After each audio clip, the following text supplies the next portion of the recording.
Sinshidikanya ko wowe ukurikira isomo wamaze kumenya neza ikinyazina ngenera n'ikinyazina ngenga.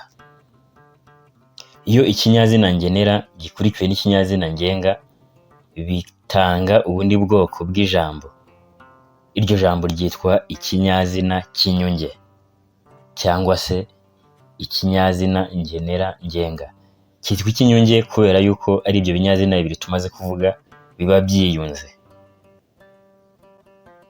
Ntabwo turi butinde cyane, ahubwo mureke turebe izi ngero twifashishije ijambo riri mu nteko ya mbere, umwana.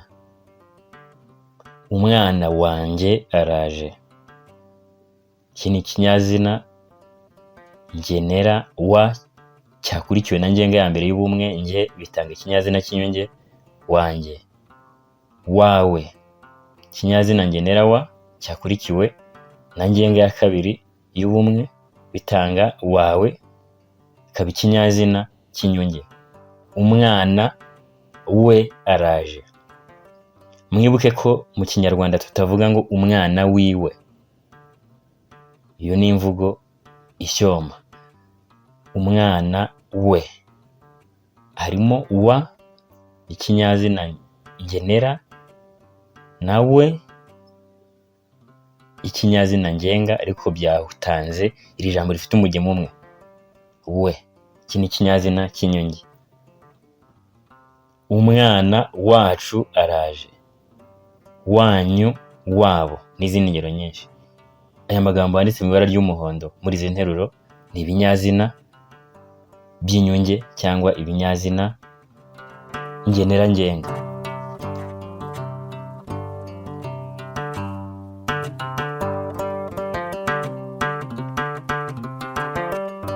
Mureke noneho twifashishe izina inka yo mu nteko ya 10.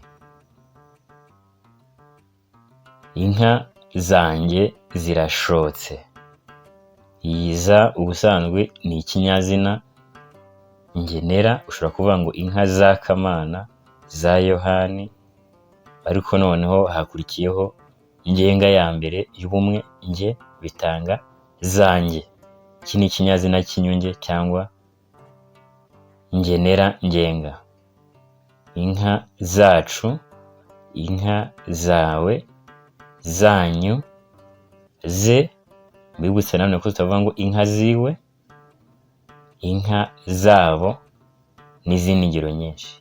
Ibi ni ibinyazina ngenera ngenga cyangwa se ibinyazina by'inyunge.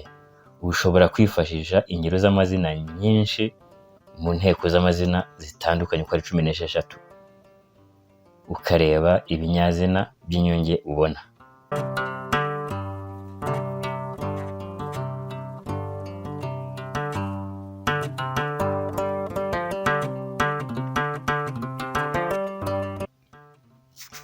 Hagati aho ariko ntitwakwirengagiza ko ibinyazina by'inyunge bishobora gufata indomo. Hano hari ingero. Urwanjye rwacitse. Ni nko kuvuga ngo urukweto rwanjye rwacitse. Mu gusimbuza amagambo abiri, urukweto rwanjye, ijambo rimwe, bitatu tuvuga ngo urwanjye rwacitse. Ayarwo ni maremare. Wenda ubwo ni amatwi y'urukwavu. Amatwi y'urukwavu ni maremare. Amatwi y'urukwavu twabisimbuza ayarwo. Iyacu ni nini. Inzu yacu ni nini.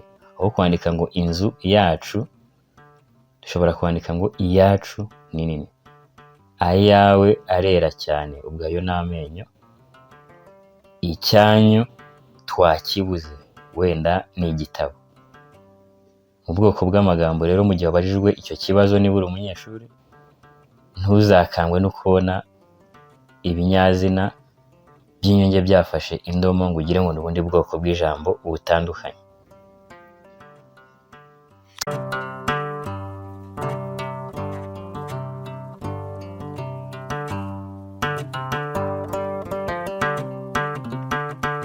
Tugerageze noneho tuvumbure ibinyazina by'inyunge cyangwa se ibinyazina ngenera ngenga biri muri izi nteruro. akagari kanyu gahana imbibe n'akacu. Akagari kanyu gahana imbibi n'akacu. Ibinyazina ngenera ngenga birimo ni ibihe?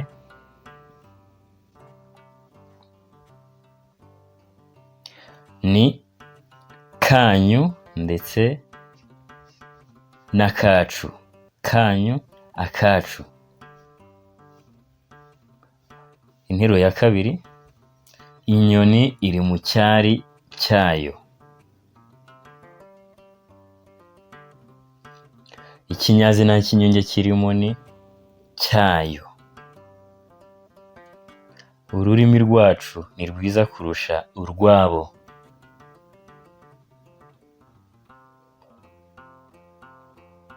Harimo ibinyazina by'inyunge bibiri, rwacu na urwabo.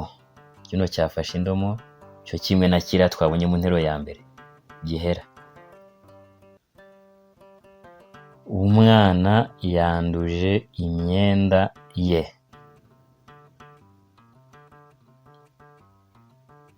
Ikinyazina cy'inyunge kirimo ni ye.